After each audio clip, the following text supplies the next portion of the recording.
Hello and welcome to this special broadcast. Today we are joined by Manickam Tagore, Virudhunagar MP. Sir, thank you so much for talking to the News Minute.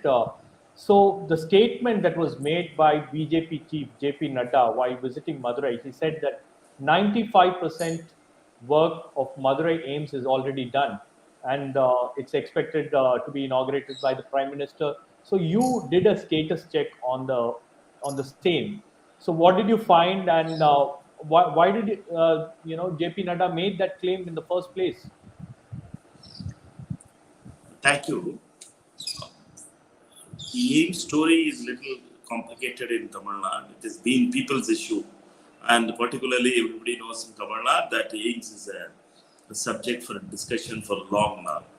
And after all discussions in 2019, before the elections in April, Prime Minister Modi laid the foundation stone, and they declared that it is going to be 1,270 crores or something, and with the JICA's intervention, Japanese intervention, we are going to, with their help, we are going to build this AIIMS.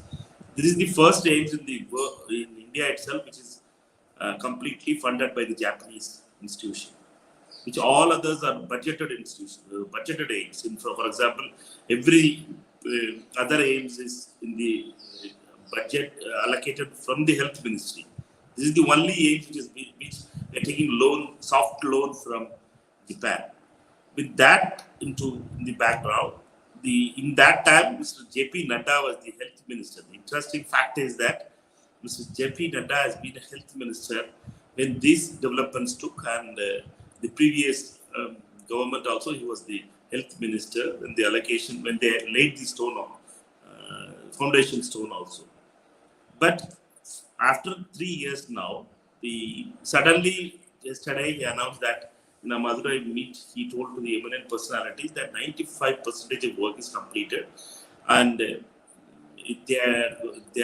PM is going to dedicate to the nation. This is the word he used it. So it was a very surprising thing for me, because I am the local MP and I just reside from here. It is only 3 kilometers for me. So I thought, suddenly how AIIMS has come up so quickly. It's a magic they may be doing it. But I requested the Madurai MP, who is also my neighbor, Mr. Venkateshan. Both of us were yesterday in Svakasi for a rail roko, and today we visited that place to find the building. And when we went there to find the building, we were surprised to see that there was a earlier brick and a board of AIIMS, which is still, that also is missing now. Therefore, it's a very, very crazy thing for a national president of BJP, Mr. JP Nadda, to call that it's a 95% work has been completed. I think second part of the question was how he can make that claim. I feel that the BJP state units might have briefed, particularly Mr. Annamalai, who has been so much of news in Tamil Nadu for all the different reasons, has been making these kind of attempts to malign the other part of their party leaders itself. I suppose that whether it's the handiwork of Mr. Annamalai to brief the national president with the wrong information, completely wrong information, to call a building which has not been started itself to be completed 95%. It's a BJP story, BJP president statement. It is not a minister statement. Some ministers would have called. We can say that thing that health minister has called. We can tell that health secretary would have misinformed him. But when the president of the BJP is making a statement, it is the responsibility of the state president too. For I feel that it is the briefing to the national president has been completely wrong, and he has just called he has told a lie to the people of Madurai. So I understand you visited 3 days back. You went to the same place to see what is the status, and again you were forced to go today. 3 days before, I was crossing that area because that's really near to my area. Therefore, I was crossing that time. I saw walls and others. Nothing was there in that time. Therefore, I was surprised when this statement came. I told to Madurai MP, my friend, so Venkateshan, that I went only 3 days before. Therefore, nothing would have come in 3 days. It's not a magic to complete in 95 days. 95% percentage of works to be completed. And therefore, only we decided that we should visit and expose this and to the public also, how they climb very tall climbs in the public without having fact check also. So today your visit to the spot has become memes on social media. Already people have been putting out memes, but today along with your pictures, you and Su Venkateshan being there, it has become memes. But you are also on the panel of the AIIMS Madurai. What explains this delay, sir? Like, why is there a delay? The project was announced a few years ago, but still nothing has happened. So what is wrong? The main issue is with this says it is not first all the 21 other AIIMS in India. This AIIM is completely funded by the Japanese institution. Therefore, there lies the first problem for us. All other things we can raise it in Parliament and minister can reply, say that we are allocated, there is some land issues or there or some kind of tendering issue is there. Here, the money has to come from Japan. When Japanese gives us the go ahead, we can claim the thing that we had started our work. So there is a delay part in that process. They are accepted to fund this project. They are visited. They are just before COVID has also hit this in a very different time. Therefore, COVID has completely delayed every process in Japan and the Japanese intervention onto it. But the main issue is with the central government not telling the truth to the public. They should be very clear. I asked them in the committee meeting also on the AIIMS also, where we stand now, where we stand really, where is the allocation, whether the funds has been transferred, when the tendering process is going to happen. All these things are they just want to hide it behind a different conversation. Usually Japanese friends also don't disclose to us when we meet also. Japanese friends don't disclose to us because they think that it's a government-to-government intervention. Therefore, in the AIIMS committee meeting, which they had it recently before a year back or something, when I asked the director, what is the status of it? And when I called the joint secretary who is dealing with the AIIMS Madurai also, they told things that we are in the process of dealing with the negotiations with them because the budget has increased. Because of the delays and others, which 2019, what was that delay? The cost of the project has increased now. So that also Japanese has to bear it. It is not the Indian government is going to bear it. For India, if India has to give it means they can allocate in the budget. The government of India can reply, but that is not being done. But there are also problems with land acquisition. There are also other problems also. The BJP says that you are trying to, somehow malign the image of the party by hanging on to this one particular statement that JP Nadda made yesterday. No, there is no land acquisition because this is, if you remember correctly, also these controversies were happening previous time in the land choosing of the sites in the ADMK government. Vijay Bhaskar used to say about some near in Chengambatti, near to Thanjavur and Pudukkottai. And then this area they used to say about it. This is a historic part into it. This Topur hospital is having a leprosy hospital. In Kamaraj time, this land has been allocated for the leprosy hospital to be built. There is no acquisition needed. This is a bare land which is not being used by the government of Tamil Nadu for the hospital purpose only. This has been laid within the compound of the leprosy hospital from Kamaraj time. This land has been used, this hospital has been used. There is a part of this hospital, if you visit it, whenever you are having a time to visit Madurai, and when you visit, it's near to the airport only. When you go to the Topur hospital, Topur is famous for the leprosy hospital. That hospital still was functioning little, because now the leprosy patients are very less and other. Therefore, this was used as a COVID center also. In this COVID tag, this area, these buildings were being used for COVID also. Therefore, this is a land without any controversy, without any kind of delay, the government of Tamil Nadu can hand over. They are handed over to this AIIMS long back. Therefore, it's untrue to say that thing that it is the land issue is problem in this AIIMS. State government has transferred its land. Title has been transferred to the AIIMS board. Therefore, there is no problem with the land issues. Therefore, BJP should not drag land into this issue. As usual, they will tell lie on this part of it. So where exactly is the problem? So what exactly is the problem? Why is this delay that is happening? Is this deliberate? Are you trying to blame the central government for deliberately trying to delay this project?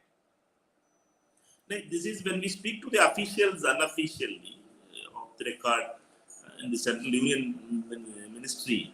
They say that Japanese friends has to come forward. They have signed the MOU and they are going to fund us. That's the thing. First delay is about the cost factor. When the revised estimates when they set it, that took for the Japanese because they are giving a loan for it, soft loan. Therefore, they have to get their own approvals and others. It got delayed. So now that structural this thing has to be stopped, designed by their approval, with their approval. Japanese friends has to get their plans ready. And they all think that they will see, when we meet in Japanese friends also, they will say to us that by 2026 it will be ready. They will say completely that their timeline for the project to be completed in 2026. Therefore, it's not 2024. Now that it is 2026. It is 4 or 5 years is there. Therefore, that's the level it is going. And the central government and the BJP friends usually makes big statements first. They will say that they are going to complete it in 1 year, 2 years. They are going to start it in. That's the thing which is dragging this AIIMS into controversy after controversy. Land issue is completed. Budget has been revised. Now they have to go for it, and that is taking a little time because the design part may be delayed. As when in the committee meeting in the AIIMS, when I asked them, they only gave me reply that 2026 we will have the new campus in here, sir. Because the AIIMS, if you remember, AIIMS has started operational. Tamil Nadu government has given space for the AIIMS students to get admitted in the previous NEET exams, and they are in the Ramanathapuram government medical colleges that students are being admitted, and the faculty as well as the director office has been set up in Ramanathapuram. Therefore, that 50 students for that year has been enrolled in AIIMS there. But the building and other facilities about the hospital building as well as the research part of it and the class and college part of it has to start. That's the issue now they're facing. So you have been interacting with the students there. What are they saying about the delay, or they have been studying from makeshift arrangements. So there is some arrangement that has been made locally. So what do the students have to say? Did you interact with them? No, we are not. I have not interacted with them because it is Ramanathapuram. This thing. I told the director AIIMS also to have a meeting there to talk to them, because of the director and other friends don't want to make it a controversy, because when we go as politicians, we will question something and others. Therefore, they are not having that meeting itself. But I can see that this whole batch of AIIMS Madurai won't be in AIIMS Madurai's building itself, because in 2026, 2021, 22, now they have got the admission. By 4 years, when they complete their studies, by that time, last year only they will, for convocation only they can come to this AIIMS building, if at all, if it is going to be built in 2026. Therefore, it's into a different world, and we were able, Tamil Nadu government they are able to provide that facility in Ramanathapuram for 4 years. Tamil Nadu government has to give that this thing every 4th year also, till 4th year, 4 batches of students will be recruited through the NEET examinations in AIIMS Madurai, which will be in makeshift in Ramanathapuram. So I'll also visit and ask the director to keep a meeting so that we can find out if there is any problems they are facing it and what we can be rectified through the Tamil Nadu government's infrastructure issues there. Yes, sir. You represent the southern areas of Tamil Nadu as an MP. So how important is this project for southern Tamil Nadu? Because this has been a demand of the people of southern Tamil Nadu for a very long time. In fact, Even the government has been demanding this for a very long time. So, how important is this project, and why do you think that the central government should not delay further?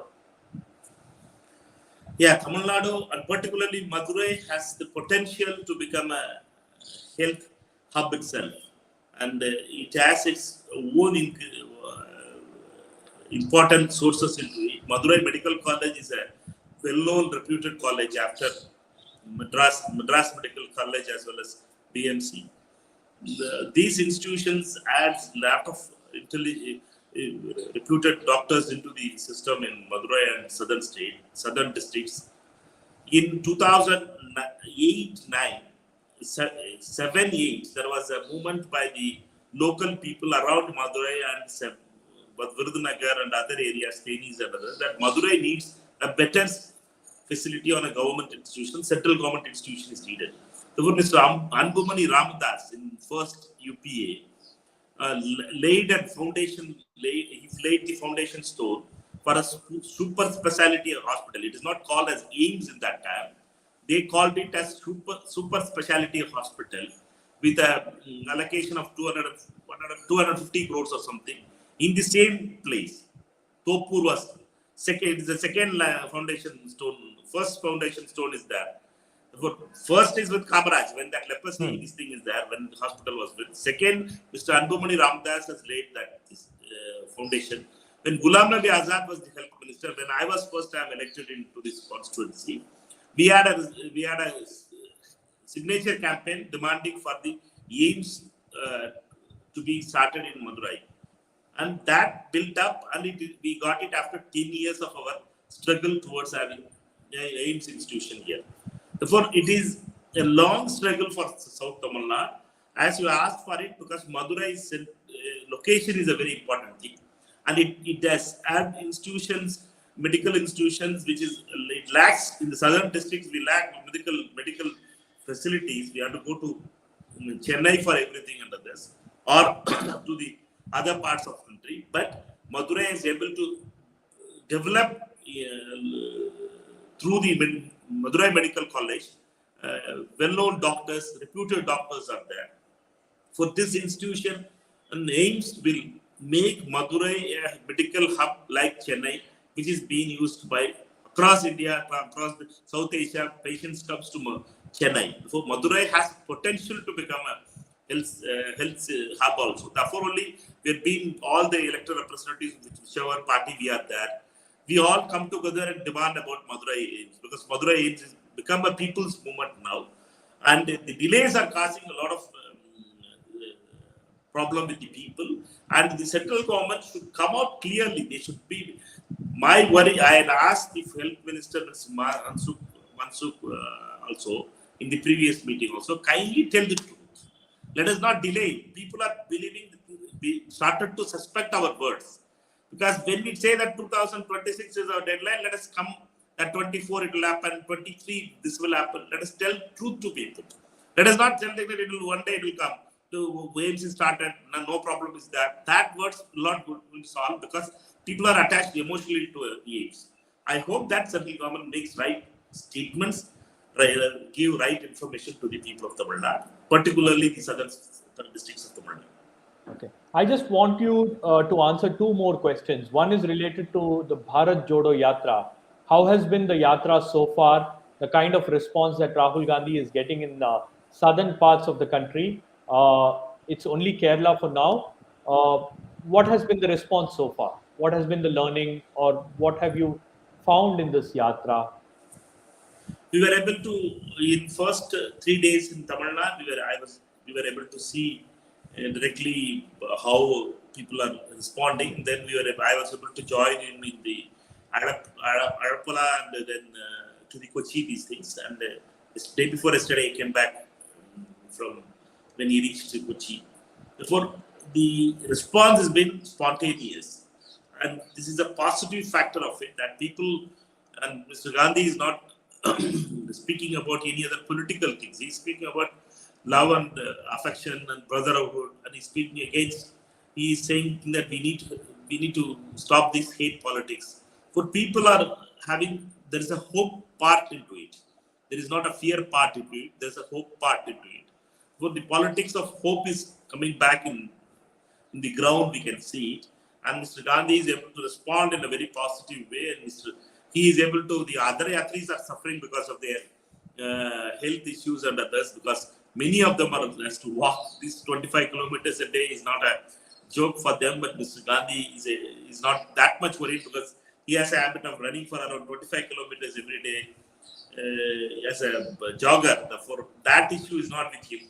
For other friends have, my colleagues, whomever is that, they all are new to these things. I could not walk that much kilometers when I walk. So I can walk only 10 kilometers. That's my level. And why 19 days in Kerala and so many days in Karnataka? But what about Gujarat, which is going to polls? What about Uttar Pradesh? What about other states, sir? Like, these has been Yeah, this the is questions that this. have been asked by Yeah, this many. is my colleagues in left asked me. I was there in Kochi also, but this is a very simple thing. When we decided, the party decided that we will go from Kashmir to Kanyakumari. Means we can come from Kashmir, or we can start from Kanyakumari. Then the question came that we should all start from south and go to the north. Before that, this decision was taken that we'll start from Kanyakumari. If you have to go from Kanyakumari, there are only two ways. You can go the Telugu, Kerala way or Tamil Nadu way. There are only two ways we are left out. We can't go with other these things. And it is not a bike or a sophisticated caravan yatra or a motor yatra. It's a walk. It is every kilometer is every step. Everybody is walking more than 40,000 steps. Step counts when we go. Everybody is watched when we check it. How much they had covered it. Everybody has crossed 40,000 after the evening, around 8 o'clock when they check their this. Therefore, it is not that particularly for Kerala or for Karnataka. When we come to, because it is straight line, it is the walk, the Padayatra from Kashmir to Kanyakumari is a straight line towards. Therefore, there is no deviation here and there. Small deviations we take it because 2-3 kilometers if you have to cover it means. That is the only reason, because it's a Padayatra to connect a message on a hate and a fear politics and a love and a brotherhood politics we are speaking about it. Therefore, Mr. Gandhi addressed that yesterday in Kochi press meet also, that it was a stride thing. Therefore, we were not able to cross Gujarat, we are not able to cross Orissa, we are not able to touch even Bihar, Jharkhand, Bengal and others. For we will think over it how we can connect to them. But this is the first step towards connecting with people, because it's a need of the hour that we need. It is not an election-oriented yatra. Let us be very clear. It is not designed to make an election impact in the elections. It's an election. As Mr. Gandhi put it, it's like a tapasya for him. He's committed, so much committed towards this cause of that yatra. Therefore, let us respect that he is on a mission to connect with people and speak to people and observe their love and affection towards them.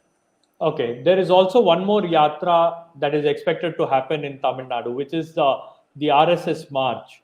This time around, they are marching in 50 places. The Madras High Court has granted them permission. How is the Congress party seeing this march?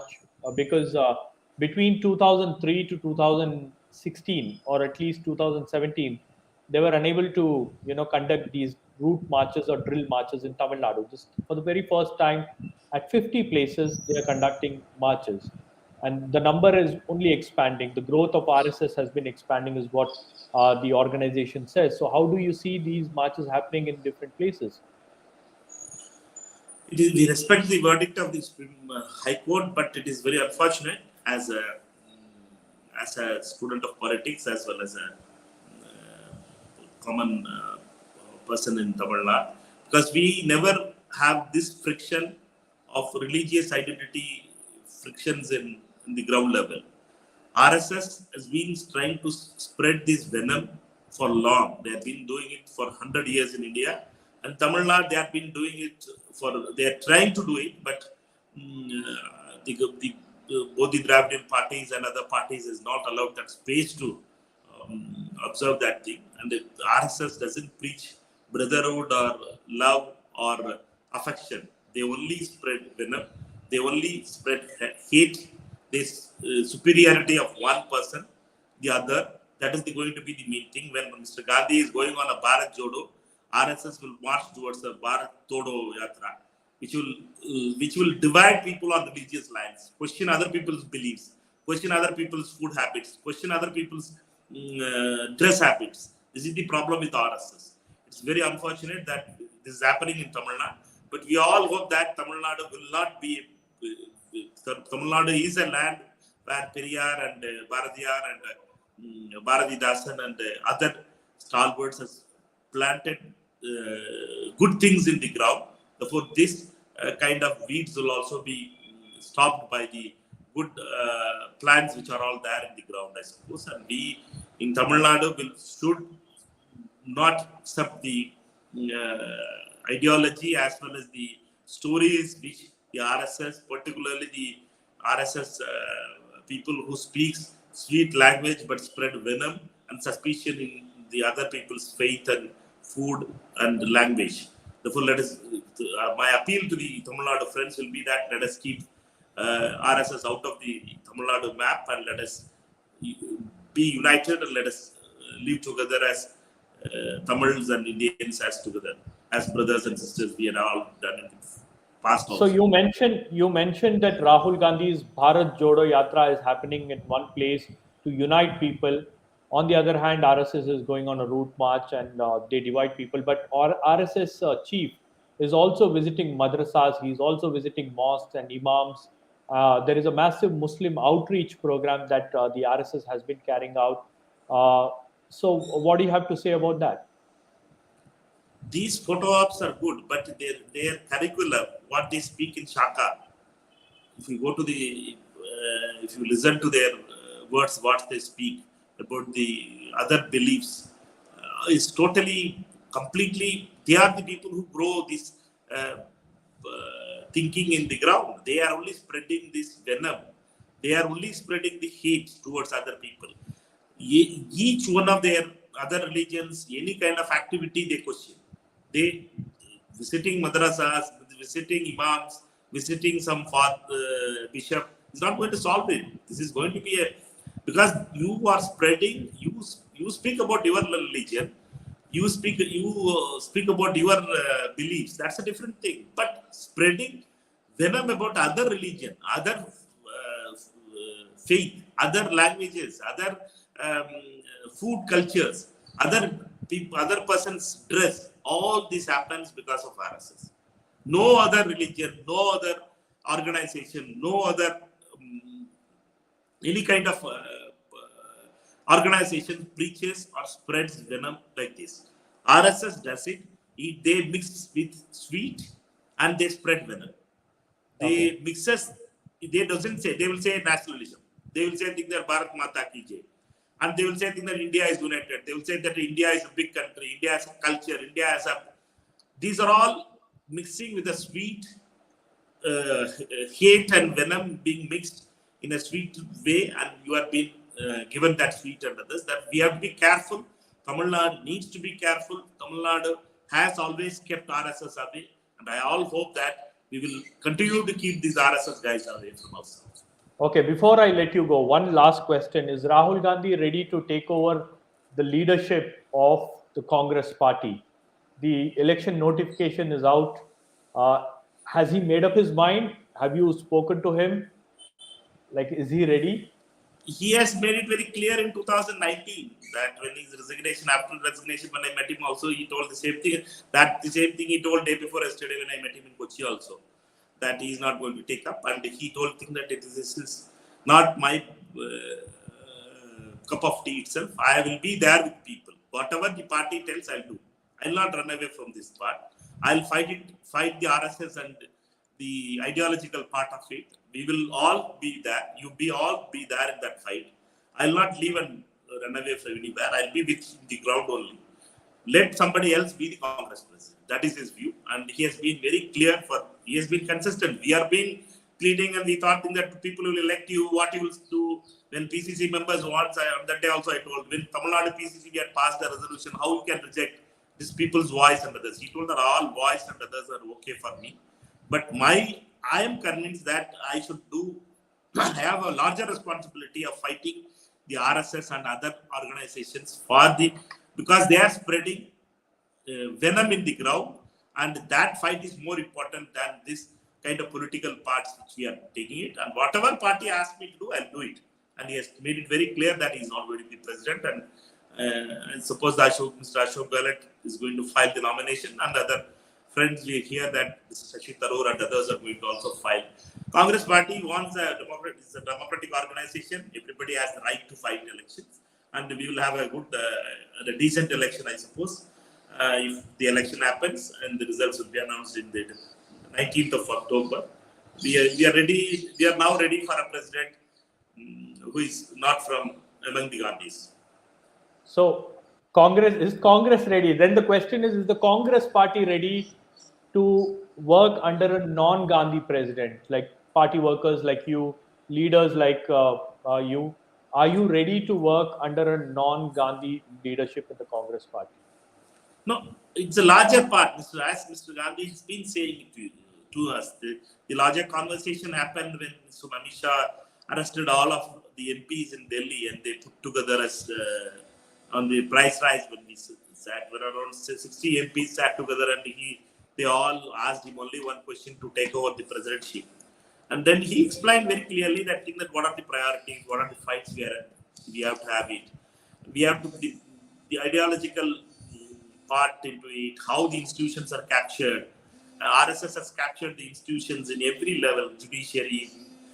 They are penetrated into the media, they are penetrated into the bureaucracy in the highest level, they are penetrating into the army and other forces, into the security system. They are just. So there, that was Manickam Tagore. Yes, he's back. All other institutions, therefore, we need to keep this fight for long, and for that, Mr. Gandhi has been advocating to us that the fight for a longer important battle is there. Therefore, the Congress party and the organization needs to be run by somebody else, and somebody should be elected by the PCC delegates. That is his view. Right, Mr. Manickam Tagore, thank you so much for sharing your thoughts and talking to us. It was a pleasure talking to you. Thank you so much. Thank you.